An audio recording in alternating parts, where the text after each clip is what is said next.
aqui rapidinho, eu tive alguns retornos com relação aos vídeos que eu postei e aqui eu vou falar rapidamente de gerenciamento de crises, tá?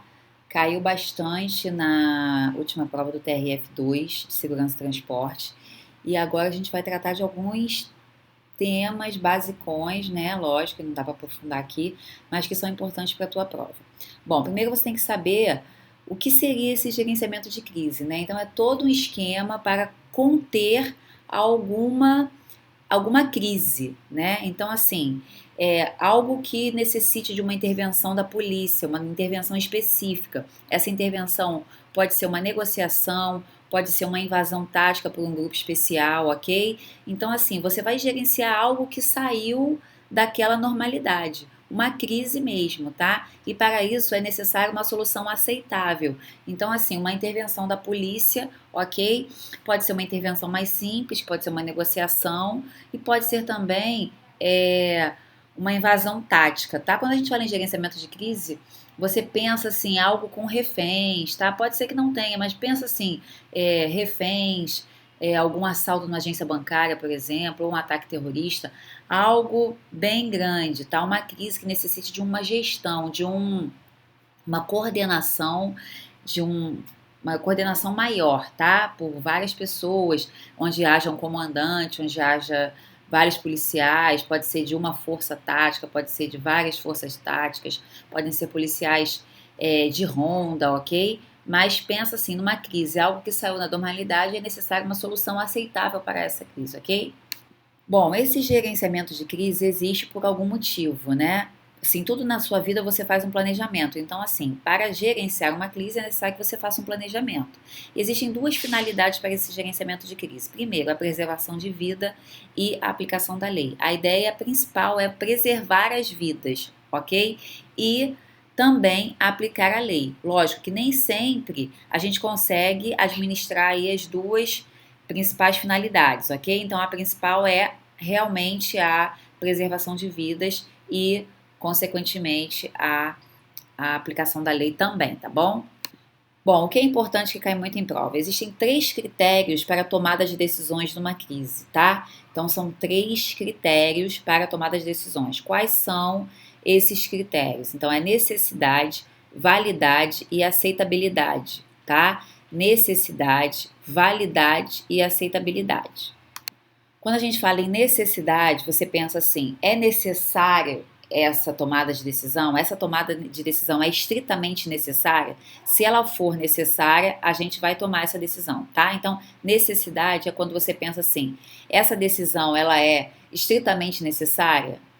Bom, o segundo critério é a validade do risco, né? Então, assim, vale a pena correr esse risco? É esse o pensamento que você tem que ter. O benefício que eu vou ter correndo esse risco é maior do que o risco que eu estou correndo? Então, essa é a validade do risco, tá? Cai muito em prova.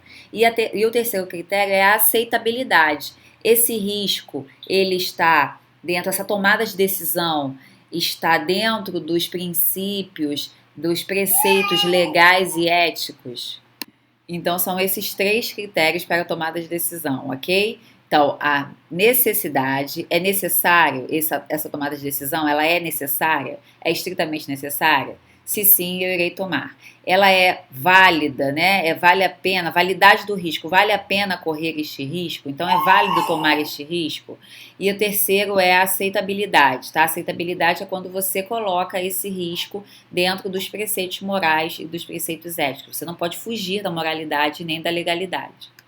Bom, outro tópico importante são as fases do gerenciamento de crise, tá? Temos 4 fases do gerenciamento de crise que você tem que saber. A primeira fase é a pré-confrontação, tá? Que envolve o planejamento. Temos aí a pré-confrontação, que é a primeira fase. Segunda fase é a resposta imediata.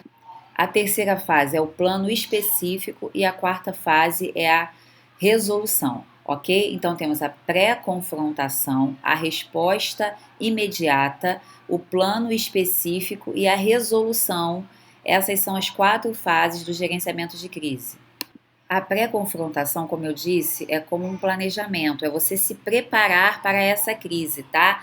preparar para se antecipar, prever que vai acontecer uma crise, e aí você vai se preparar com material, com a equipe necessária, com todo o suporte, logística necessária para logística administrativa, tá?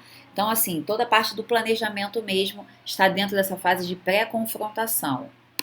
A resposta imediata são as primeiras ações tomadas quando ocorre uma crise, tá? A resposta imediata é normalmente dada pelo policial da ronda, aquele primeiro policial que chega ao local, ok? E esse policial ele pode negociar sim, tá? E aí ele aciona outras equipes caso seja necessário, tá? Então a resposta imediata é a resposta mais rápida para essa crise, ok? Então, quem faz essa resposta imediata normalmente é o policial que está na ronda, o policial da área que responde a essa crise.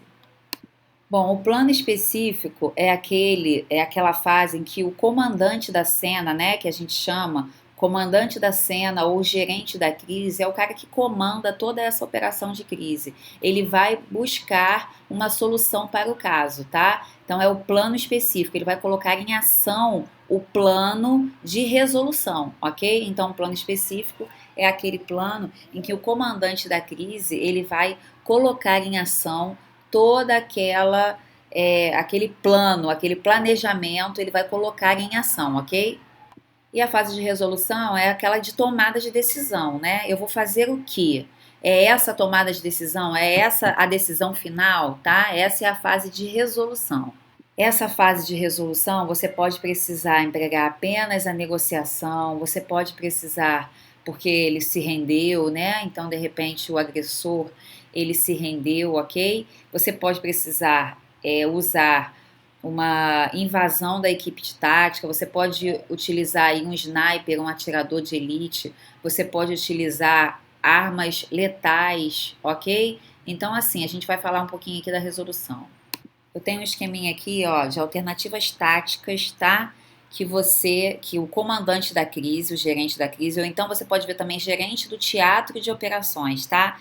Ele vai decidir qual o recurso vai utilizar. Então temos aí como o uso do progressivo da força, do mais simples sempre para o mais complexo, tá? Então primeiro ele pode utilizar da negociação, tá? Inverso, né? Vocês não vão conseguir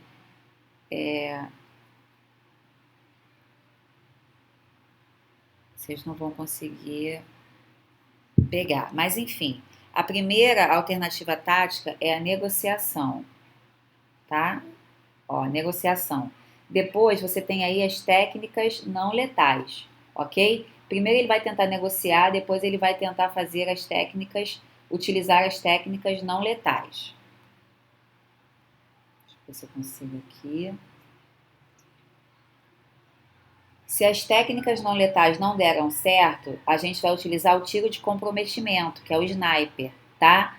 Caso o sniper também não dê certo, vamos aumentar para a invasão tática.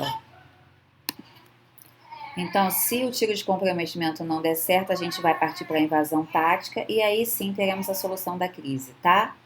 Ok? Ele pode partir diretamente para cada uma delas, não precisa seguir essa ordem, ok? Só que temos que verificar sempre do mais simples para o mais complexo, tá? Pode partir direto para a invasão tática? Pode. Pode partir direto para o tiro de comprometimento? Pode. Mas o ideal é que sempre busquem as técnicas mais simples e a técnica mais simples é a técnica da negociação, tá? Bom, com relação a posto de comando, você pode também encontrar a questão questionando em que momento você vai utilizar é, o posto de comando, né? O posto de comando é onde fica esse gerente de comando, esse comandante de operações e também o comandante das operações táticas, tá? Então, assim, quando você necessita coordenar um quantitativo de gente, quando você precisa de uma logística muito grande, quando você precisa de um local para a imprensa, quando você precisa de um local para a reunião, então, quando você sabe que é necessário um suporte para coordenar várias pessoas, então montamos sim um posto de comando, tá? Esse posto de comando tem uma série de benefícios e necessita de uma estrutura, né? Então você precisa de um lugar para as pessoas dormirem, os policiais, se for uma operação de longos dias. Precisa que esse local seja tranquilo, isolado, né? que seja de fácil acesso à circulação das pessoas envolvidas naquele evento, tá? É necessário que tenha sistema de comunicação, sistema de alimentação para os policiais, então é necessário uma boa estrutura para que aquele evento prossiga da melhor forma. Temos 4 elementos, tá? Que são importantes no posto de comando, tá bom? Então temos aí elementos operacionais, elementos de assessoria, elementos de comando e elementos de apoio, tá? Dentro do elemento de comando, temos aí o chefe de operações que a gente já falou, ok? Os elementos operacionais são os policiais que estão diretamente ali negociando com o agressor, suposto agressor ou ameaçador. Elementos de apoio, estamos falando dos elementos de logísticas administrativos, e os elementos de assessoria são profissionais de outras áreas que podem assessorar aquela ocorrência, né? Psicólogos, biólogos, físicos, dependendo daquela área, em que local está ocorrendo aquele evento. Bom, por fim, eu quero te dizer que também nessa parte de gerenciamento de crises temos aí perímetros táticos, tá? Então temos aí o perímetro tático interno e o perímetro tático externo. O perímetro tático interno, todos esses são círculos e perímetros para isolar esse ponto crítico, tá bom? Aqui, pessoal, olha, os perímetros táticos eu coloquei para vocês, tá? Temos aqui o ponto crítico de vermelho, temos o perímetro tático interno, o ponto crítico é a casinha. O perímetro tático interno, tá? Tá aqui delimitado pela área vermelha, e esse aqui, o perímetro tático externo, delimitado pela área amarela, tá? Dentro do perímetro tático interno, só ficam os policiais envolvidos na operação, os reféns e os agressores, tá? Nesse perímetro tático externo, temos aqui o posto de comando, tá? De comando de operações, e o posto tático também, tá? De comandos de operações táticas, ok? Do lado de fora é que tem a imprensa e aí outras pessoas, ok? Mas essa área fica isolada para melhor trabalho dos policiais, ok? Mas é importante que vocês saibam que na área externa fica o posto de comando de operações, tá? Não fica na área interna. Na área interna, somente os policiais envolvidos diretamente na operação, ok? Bom, pessoal, é isso, tá? Foi um vídeo meio corrido, eu tô aqui com um bebezinho pequeno, então tá bem complicado a gente gravar, eu pausei várias vezes, tá bom? Então, assim, eu quis ajudar porque eu vi que caiu bastante questão de gerenciamento de crises na prova do TRF, tá? No TRF2, Segurança e Transporte. E aí eu quis falar um pouquinho de gerenciamento. É importante que vocês me deem um retorno com relação a isso, tá? O meu e-mail é professorasuzanalousada@gmail.com. Eu vi que algumas pessoas assistiram alguns vídeos, então e me pediram, então eu vi gravar isso aqui rapidinho para a prova de amanhã. Depois eu gravo um vídeo mais detalhado, mais pausado e melhor para vocês, tá bom? Então, boa sorte aí.